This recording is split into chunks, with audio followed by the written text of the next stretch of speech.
नमस्कार, शुभ संध्या।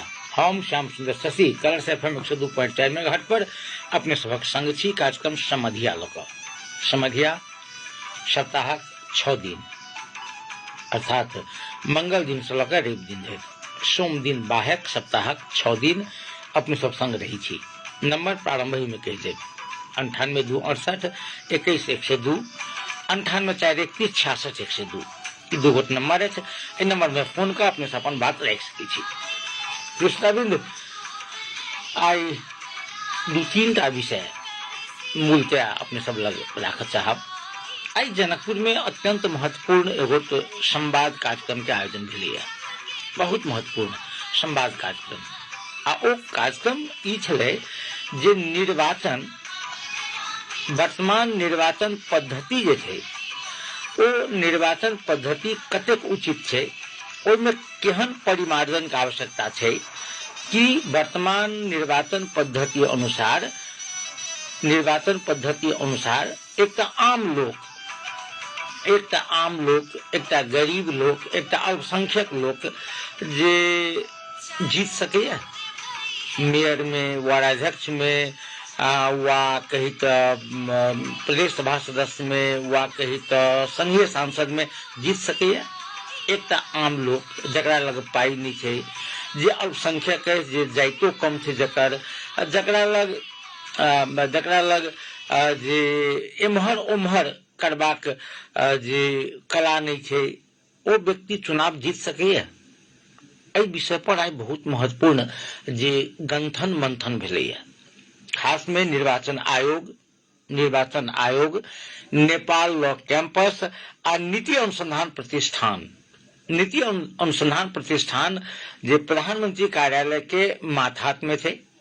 आ एकर काज छै जे देश में जे नीति बनाबक के वास्ते, चाहे वो निर्वाचन संबंधी नीति होय वा अन्य कोनो नीति होय, वो बनाबक के वास्ते सरकार के जे वो अनुसंधान करे छै आ सरकार के एक रिजल्ट अनुसंधान से प्राप्त जे सुझाव छै वो सरकार के दै छै।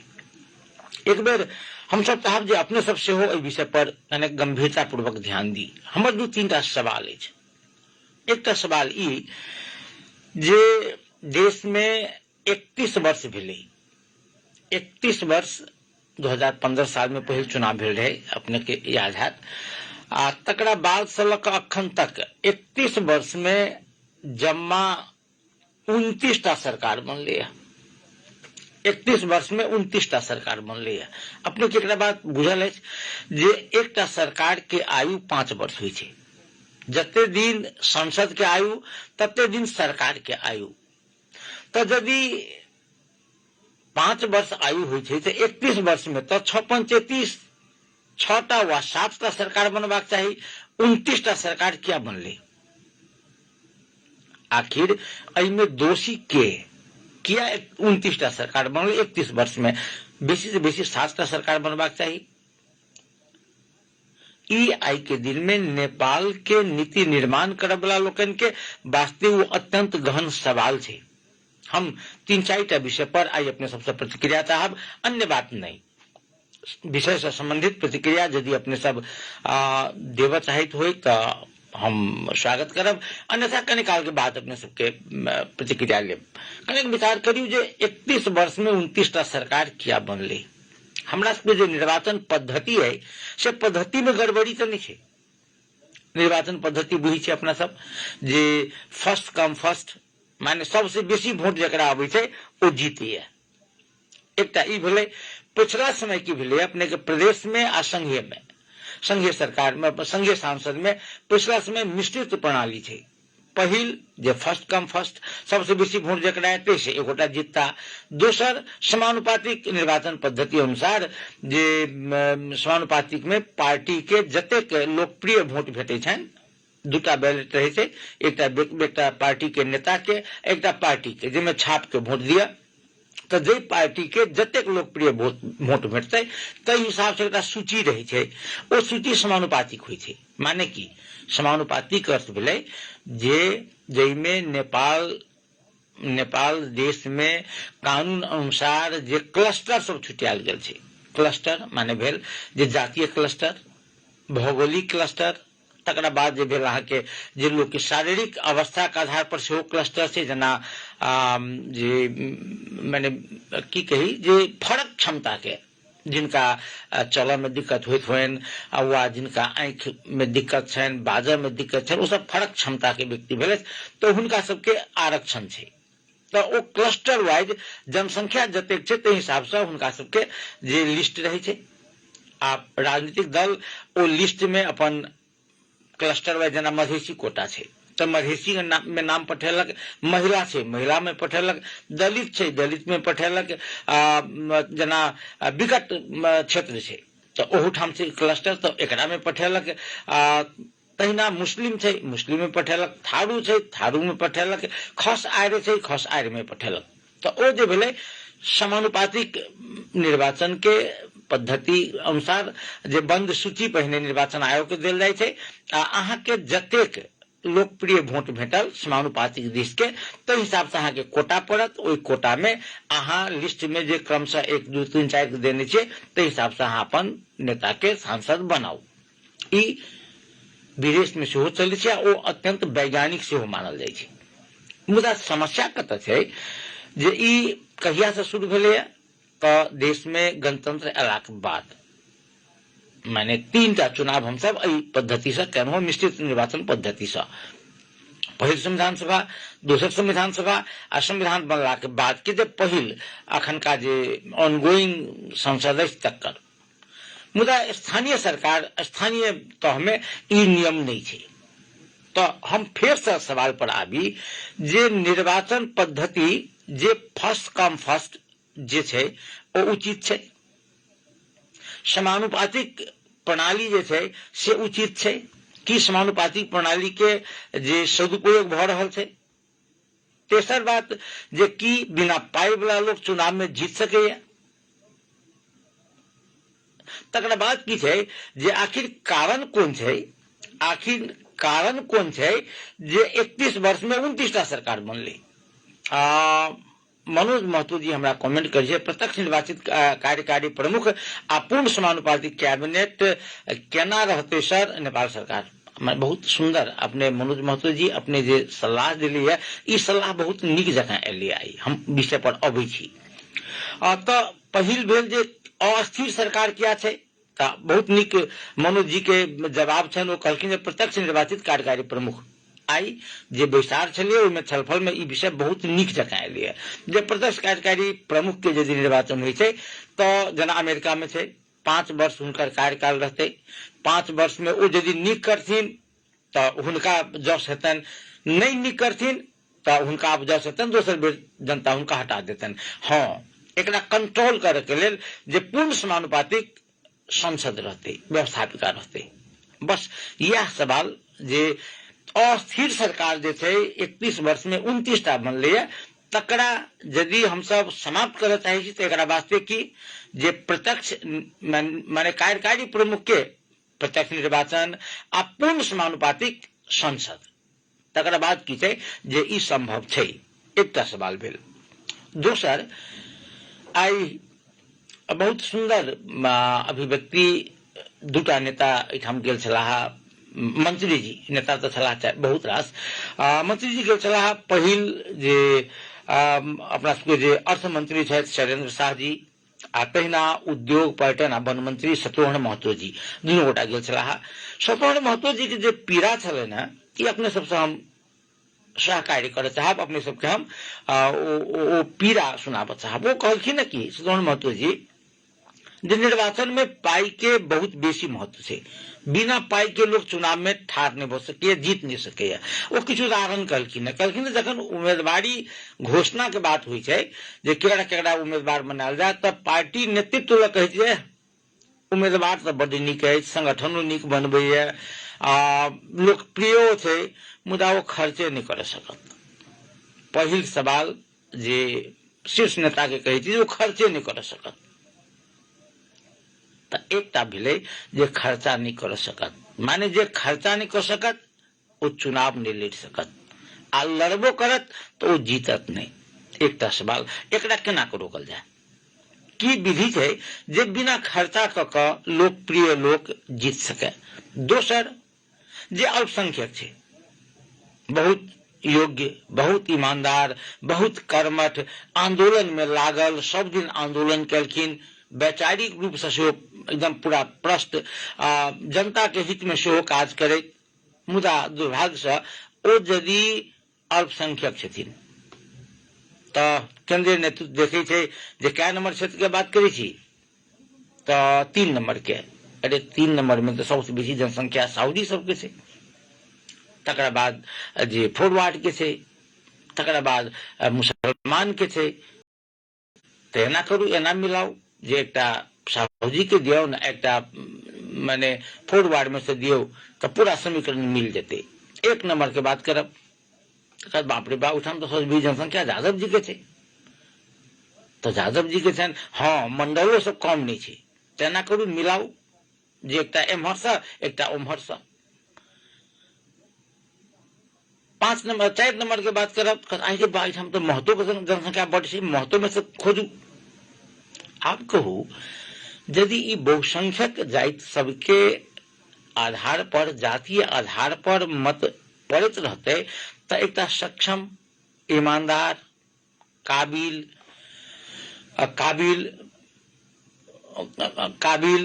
लोग जे संसद भ सकैया, मेयर भ सकैया, उपमेयर भ सकैया। हम अपने सुनाबे चाहे छी जे शत्रुघ्न महतो आई एहि कार्यक्रम में की कहलखिन है। शत्रुघ्न महतो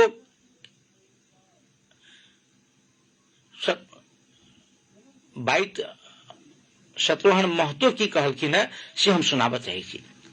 शत्रुघ्न महतो क्यों पूरा जुलूस पहले दिन फर्स्ट दिन पूरा जुलूस भागा और 23 दिन चाहिँ खोर जुलूस निकाल दियो, पत्रकार साथीले ठुलो ब्यानरमा छापिदिनुहुन्छ और 23 जित्यो भनिदिनुहुन्छ। समस्या त्यही। अनि जनता कार्यकर्ताले उम्मेदवारी दिने बेलामा पार्टीका नेताहरूलाई भनिदिन्छ अरू त सब ठिकै छ, यो मान्छे त एकदम इमानदार हो, संगठन पनि बनाउँछ, काम पनि गर्छ, सबै ठीक छ, तर चुनावमा यसले खर्च गर्न सक्दैन, यसलाई चाहिँ टिकट नदिनुहोस् नेताजीलाई भनिदिन्छ, गर्नुहोस्। अथवा खर्चै गर्न सक्दैन भनिदिन्छ। अनि पार्टीका नेताहरूले पनि अब सबै पार्टीको संगठन सबै इमान्दारिता गरिरहने, पैसा खर्च गर्दैन भनेपछि उसलाई उम्मेदवार टिकट बनाउँदैछ। हरेक दलमा समस्या छ, गर्नु के हुन्छ तपाईँ? सबै ठाउँमा समस्या छ। अब जानुस्, हाम्रो मान्यजीले राख्नु, साँच्चै यो विकृति छ। हामी भनौँ अब निर्वाचन आयोग पनि प्रभावित भइहाल्ने कुनै समयमा। हामी त भोगेका छौँ, त हेरेका छौँ, सबै हेरेकै छौँ। अब चुनाव आयो कि सुरक्षाकर्मी आफ्नो कब्जामा राजनीतिक दल, ठुलो दलहरू कुन अब यसलाई पठाउँदा चाहिँ फलानु जिल्लामा ल यो गरी ल्याउनुहोस् है, पुरस्कार दिन्छु भन्ने हिसाबले सुरक्षाकर्मी प्रभावित भइहाल्ने र हरेक ठाउँ प्रभावित भइरहेको अवस्था छ। त्यसकारण यो महँगो निर्वाचन प्रणालीलाई राजनीतिक दल हामी सबै पक्ष, मानव निर्वाचन आयोगले एउटा नीति बनाइदिन्छ, ल तपाईँ मोनिटरिङदेखि लिएर सबै गर्नु, हामी पालन गर्ने भने के हुन्छ? उहाँले गर्ने के? जनताले नपालन गर्ने, उम्मेदवारले पालन नगर्ने, राजनीतिक दलले पालन नगर्ने, उहाँले के गर्न सक्नुहुन्छ? कानुन त छ, अहिले पनि छ कानुन। महँगो नहोस्, यो नगर्नुहोस्, भोज भत्ते नगर्नुहोस्, पैसा नबाँड्नुहोस्, छैन र पैसा बाँड्नुहोस् भनेको छ र निर्वाचन आयोगले, भोज भत्ते गर्नुहोस् भनेको छ र, ठुलो भिड आमसभा गर्नुहोस् भनेको छ र, छैन।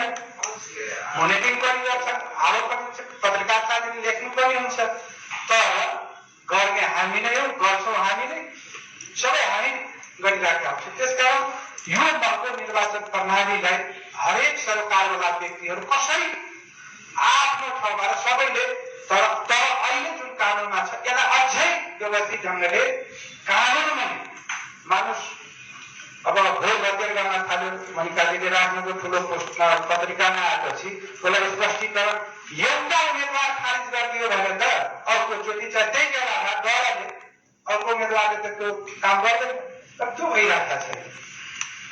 अनि सुरक्षाकर्मीले पैसा पाउने बेलामा पक्रेर उसलाई त यो पक्रियो, अलिक हिम्मतका साथ जे हुन्छ एकचोटि रिस लियो भने त उसले गर्न सक्छ। अब पनि प्रभाव नपरेर हुन्छ, कुन पहिले त्यहाँ हुन्छ उसको उसलाई चाहिँ थोक पैसा मागे उसको पछि पछि बरु सहयोगै गरिदिन्छ।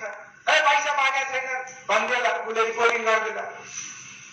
सुरक्षाकर्मीले पनि राति पैसा माग्ने बेलामा पक्रिएर कारवाही गरोस् त। पत्रिकामा यो साँच्चै पैसा मागिराखेको भन्नुहोस् अब उम्मेदवारले गर्दैन। र हामी सुरुवात गरेका छौँ सबै प्रभावमा परिराखेको अवस्था छ। त्यसकारण यसलाई नियन्त्रित कानुन अलि अझै मजबुत बनाऊ र नियन्त्रण गर्ने सभामा सबै सरकारवाला जनता पनि त्यस्तै। अब जनता भनिहाल्छ अब कहाँ तपाईँ त्यस्तै भन्छ। म मात्र 1 मिनट अझै म कुनै ठाउँमा घर दैलो गरेर आएँ। घरमा पुग्ने बित्तिकै कार्यकर्ता आउँछ अनि भन्छ अब ठुलो बिग्रियो तपाईँको सिद्धियो कस्तो। अनि म भने थाकै लागेर घर दैलो गरेर आएको हुन्छ के गरेर बिग्रियो। अब त्यहाँ त समाप्तै हुनेको बराबर हुनेको भन्नुहोस् न के गर्नुपर्छ। त्यहाँ 1 लाख रुपियाँ दिनु हो भने सबै अब भइहाल्छ। अरू सबै ठिक भइहाल्छ तर पैसा दिनुपर्छ। आफ्नै कार्यकर्ताले भन्छ सब बिग्रियो भनिहाल्छ। अब एक त थकाइ लागेर आउँछ दिनभरि घुमेर आएको हुन्छु भोट मारेर आएको हुन्छु ल ठिक छ तपाईँको राम्रो छ हामी मेहनत गरिरहेको भन्दैन। बिग्रियो सिद्धियो भनिदिन्छ। किन बिग्रियो भनेपछि सफामालाई के गर्नुपर्छ त्यहाँ पैसा खर्च गर्नुपर्छ भन्छ नदिनुहोस्। अब 15 दिनको अर्कोतिर लागिहाल्छ भन्ने डर हुन्छ। ल ठिकै छ अब प्रत्येक गर्दाको समय हुन्छ एकदम कम्पिटिसन हुन्छ ल जे गर्नुपर्छ। अब हाम्रो बानी पनि त्यही छ भनेकै छ जो जिता वही सिकिन्छ। जितिसकेपछि सब 100 कुकृत्यहरू जम्मैमा सब ठिक हार्नु भने जतिसुकै इमान्दार हुनुहोस् जतिसुकै राम्रो गर्नुहोस् सबै पछि यही त हामीले नै यो प्रणाली अपनाएको हो नि त। हरेक ठाउँमा हामी कहाँ भन्छौँ तर सानो चुनावमा जानुहोस् यो वडाको चुनावमा संस्थाको चुनावमा जानुहोस् यो तपाईँ यो सङ्घ र प्रदेशको चुनावमा किन जान्छ। एउटा क्लबको चुनावमा करोडौँ खर्च हुँदैन जनकपुरमा। यही एउटा जानुहोस् त यही जनकपुरको एउटा संस्थाले गरेको चुनावमा करोडौँ खर्च भइराखेको छ। के हो हामी सङ्घ र प्रदेशको चुनावको कुरा गरेर हुन्छ। त्यसकारण यो विकृति यो महँगाइलाई घटाउन कानुन आफ्नो ठाउँमा र हरेक सरकारवाला व्यक्तिले त्यसलाई आफ्नो ढङ्गमा सबैले सहयोग गरेर जानुपर्छ भन्ने मेरो यो विचार। अर्को यो निर्वाचन प्रणालीको विषयमा अपने सुनलिए इछलाहा शत्रुघ्न महतो जी ये प्रदेश 2 के उद्योग पर्यटन तथा वन मंत्री थे। अपने सुनलिए घटना कही थी पूरा घर दैलो के आयल रही थी घर में जाकर कनिक आराम करते तेहन मन स्थिति में रही थी। कार्यकर्ता दौड़ल अबैया बाप रे बाप फलना टोल तो बिगड़ गए खत्म भ गए क्यों वोट नहीं दे। पूरा पूरी लोग पिटाले एकटा वोट नहीं पड़त। तो नेताजी पूछे जे अरे बात की छे केना का ठीक हेते तो कुछ नहीं 1 लाख रुपया खर्चा करो पड़त बस ठीक भए। यदि अहिना का चुनाव हेते तो एक ईमानदार नेता एक ईमानदार कार्यकर्ता जे पुलिस में मुद्दा मिला जब में घूस नहीं खाई छे जे ठेकेदारी नहीं करी छे जे उपभोक्ता समिति मार्फत जे 10 लाख के बजट में 2 लाख के काज कर 5 लाख के काज कर 5 लाख जेबी में नहीं धरी छे वो नेता केना के जीतते। एक बहुत पैघ सवाल छे। हम सब एहन सवाल से पर अपने सबके चुप्पी तोड़ पड़त। एहन अवस्था के सृजना हेतै जे एगो गरीब जकरा पाई नहीं छै पाई छै हो यदि धनी के लोग छे ओ जे पाई खर्च करैया चुनाव में कोनो नेता ओ पूंजी लगबै छै पूंजी लोग क्या लगबै छै। यहाँ दुकान में पूंजी क्या लगबै छी जे 10 रुपया लगेनो 2 रुपया कमाब तो नेता यदि यहाँ के 5 करोड़ खर्चा करिए तो की बुझाइए जहाँ के उपकार कर देलक वो हमरे यहाँ से उठाती। तो प्रिय श्रोताबिंद एक विषय नीतिगत सवाल पर मात्र बात करिए हम सब। एक विषय भेल जे खर्च बेसी। दोसर बात है जे निर्वाचन आयोग के जे भूमिका थे से अत्यंत संदेहास्पद हुई छे। सरकार के भूमिका अत्यंत संदेहास्पद हुई छे अपना पक्ष में करत है। अपने ध्यान दियो जे नेपाल के संविधान में लिखल छे जे दल फोड़ा के लेल दल से अलग हुआ के लेल जे केंद्रीय कमिटी आ संसदीय दल दुनू में 40-40% चाहिए लिखल है। ओली जी के पार्लियामेंट दल फोड़ के रहे तो ओली जी वह हटा दिलखिन, कहलखिन चाहे केंद्रीय कमिटी में 40% भ जाए आ चाहे संसदीय समिति में भ जाए, वो दल फोड़ सके। क्या कहने रहथिन से बुझल है ना, वो कहने रहथिन जसपा के फोड़ के लेल। मुदा जखन पार एले अपना सबके जखन का प्रधानमंत्री छे शेर बहादुर देवबा जी के, तो 10% पर लेलखिन। एते तक जे जसपा फूटक के लेल कते प्रतिशत चाहिए, एमाले फूटक के लेल कते प्रतिशत चाहिए, न्यूनतम तते प्रतिशत पर कानून बना दिल के निर्वाचन आयोग मुंह तक चले गए।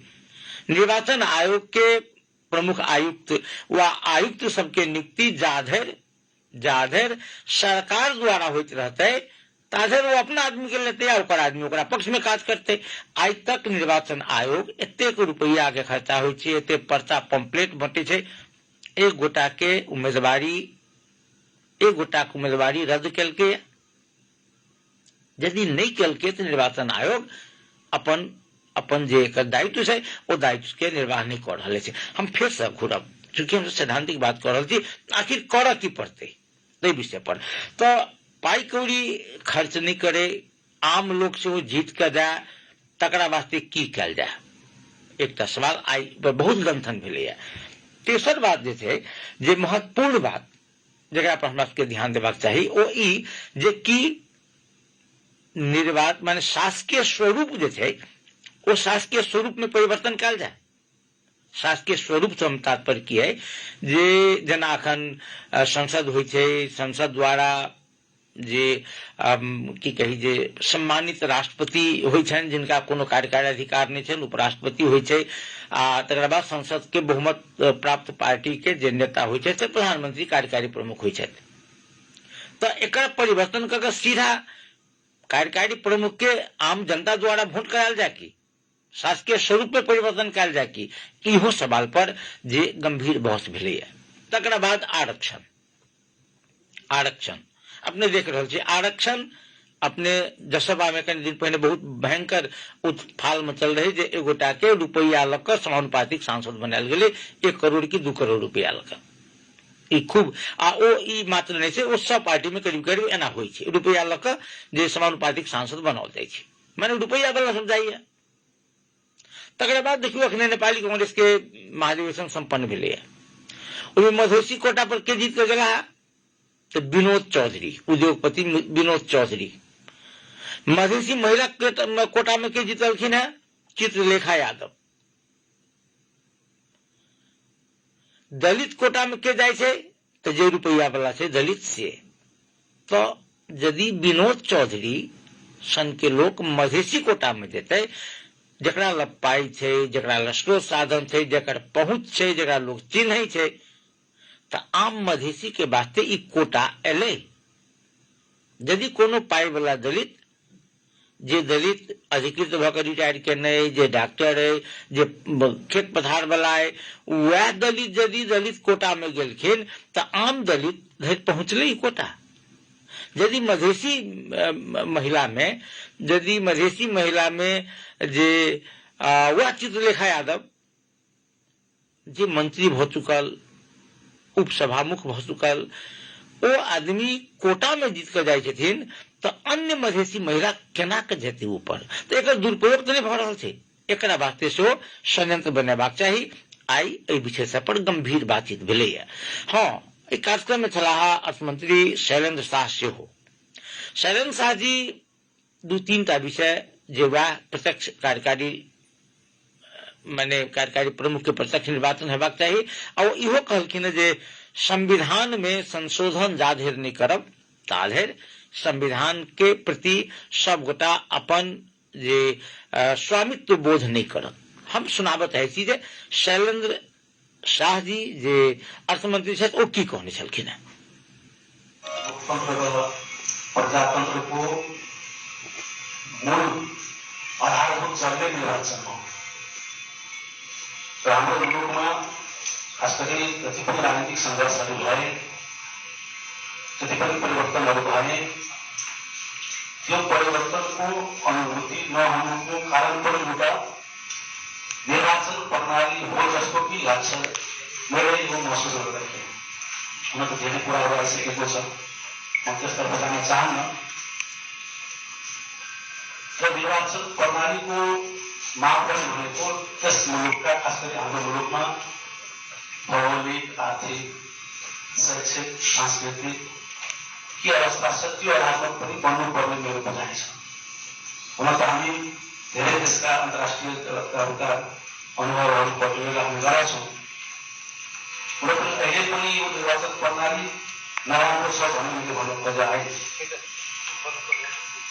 अहिले पनि मलाई लाग्छ विश्वमा जुन निर्वाचन पद्धतिहरू छन् ती पद्धति मध्ये उत्तम पद्धति एउटा यहाँ हाम्रो चाहिँ मिश्रित निर्वाचन प्रणाली पनि हामी अङ्गार गरेका छौँ। तर त्यो मिश्रित निर्वाचन प्रणाली हामी कति कार्यान्वयन गर्न सकेका छौँ त्यो महत्त्वपूर्ण कुरा हो। आज हामी समानुपातिक समावेशीको कुरा गरेका छौँ। मलाई लाग्छ दुनियाँमा नेपाल यस्तो मुलुक हो जहाँ यति समावेशी, यति सहभागिता, समानुपातिक धेरै मुलुकमा छैन जति हामी चाहिँ हाम्रो नेपाल, हाम्रो मुलुकमा रहेको छ। त्यो कारण कति गर्न सकेका छौँ त्यो ठुलो कुरा हो।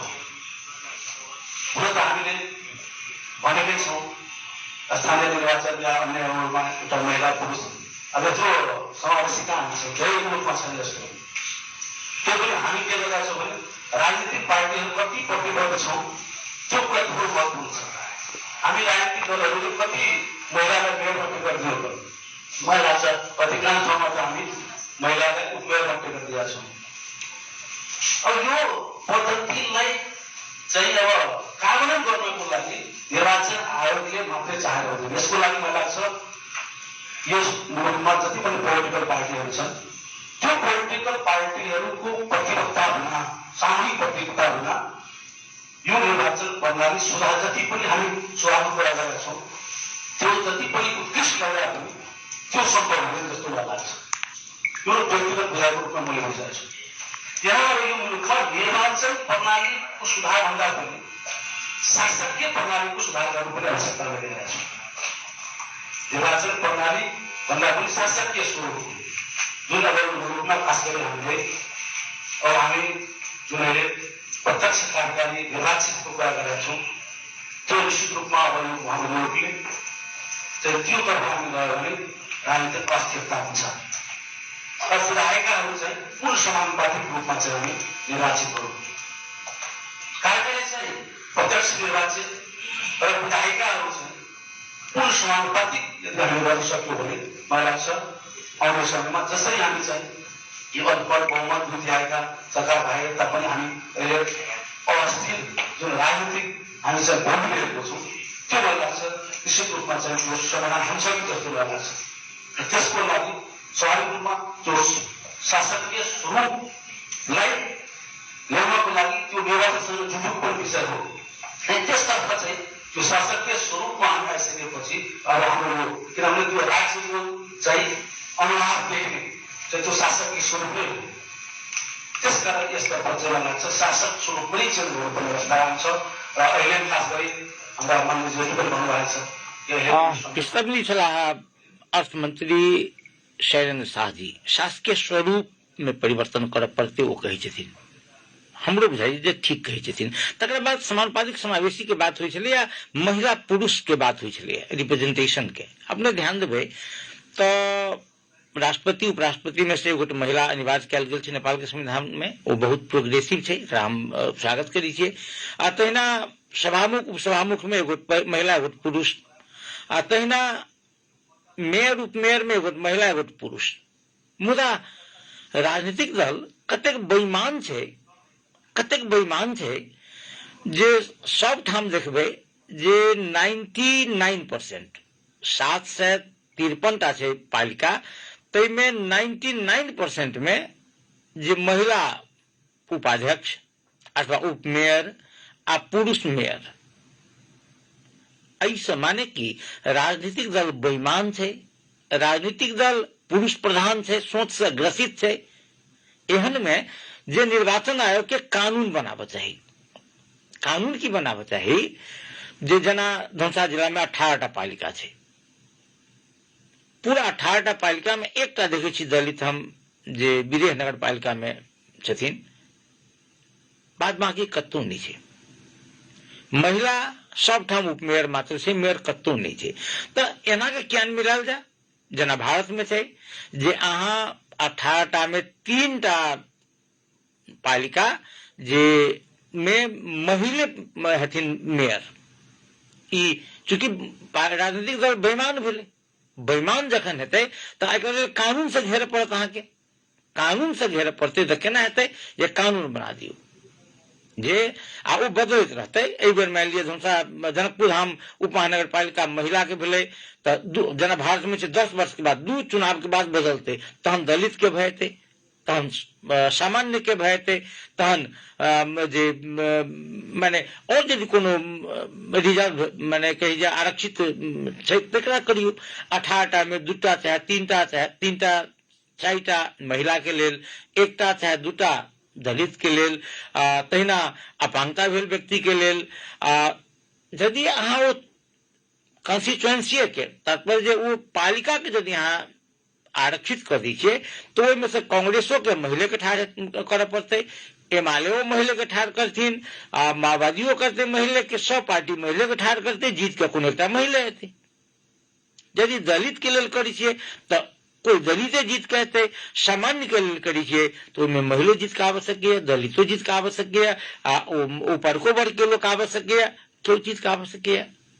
जा धरि जे एहन परंपरा के कानूनी व्यवस्था निर्वाचन आयोग नहीं करते ता धरि महिला प्रति के, दलित प्रति के जे विभेद छै आ उ समानुपातिक समावेशिता के नाम पर जे किछु खास लोक खास परिवार जे लाभ उठबैत आयल छै तेकरा सेहो तोड़ल जा सकैया कानून बना कऽ मात्र। कृष्णविंद व्यवसायिक विश्राम पर जबाक बेर भऽ गेल अछि। घुरि के आब तऽ अपने सबसे आग्रह जे एहि विषय पर आ फेर अपने सबसे एकटा बात कही, फेसबुक पर बहुत गोटा देखै छी, हम एकटा आग्रह करत चाहब जे अपने सब गोटा कम से कम अखनका जे वीडियो छै तकरा अपने सब शेयर कर देबै। हम देखै छी जे की प्रभाव पड़ै छै, चूंकि बेसी से बेसी लोक में ई मैसेज जेबाक चाही, एहि विषय पर बात करऽ चाही। महिला सब यदि एकरा नहीं लेबै तऽ अहाँके ओहिना सब दिन उप के चुप बना के रखने रहत। दलित नहीं बजबै सब दिन अहिना जे पिछड़ल रहब। एकटा दलित कैबिनेट में नहीं छै प्रदेश 2 में, आ दलित के बड़का बड़का गीत गबैत रहे छै हमर नेताजी सब, मंत्री जी सब, पार्टी के नेता सब। तऽ पिछला श्रोताबिंद ई हमर आग्रह जे सब गोटा कम से कम शेयर करी, देखै छी जे बेसी से बेसी लोग धरि मैसेज जाए। घुरि के आब तऽ आइ सर्वदलीय बैसार छलैया, एहि विषय में बात करब। एमआलए नहीं गेलैया, बात करबाक अछि जे एमसीसी के प्रसंग में सेहो जे की होबऽ जा रहल छै। उपेंद्र यादव जी के काल्हिखन एकटा अभिव्यक्ति आयल रहन जे जकरा नागरिकता नहीं छै तकरो मतदाता नामावली में नाम लिखाऊ। कहला तऽ बात बड़ नीक लगै छै, मगर वोटरे बना के रखऽ चाहे छी कि मतदाता बनबऽ चाहे छी? नेताजी से हमर सवाल। एकरा माने वही व्यक्ति सबके मात्र वोटर बना के रखऽ चाहे छियै कि नागरिक बनबऽ चाहे छियै? एहि सवाल के जवाब सेहो खोजब। अखन चल व्यवसायिक विश्राम पर।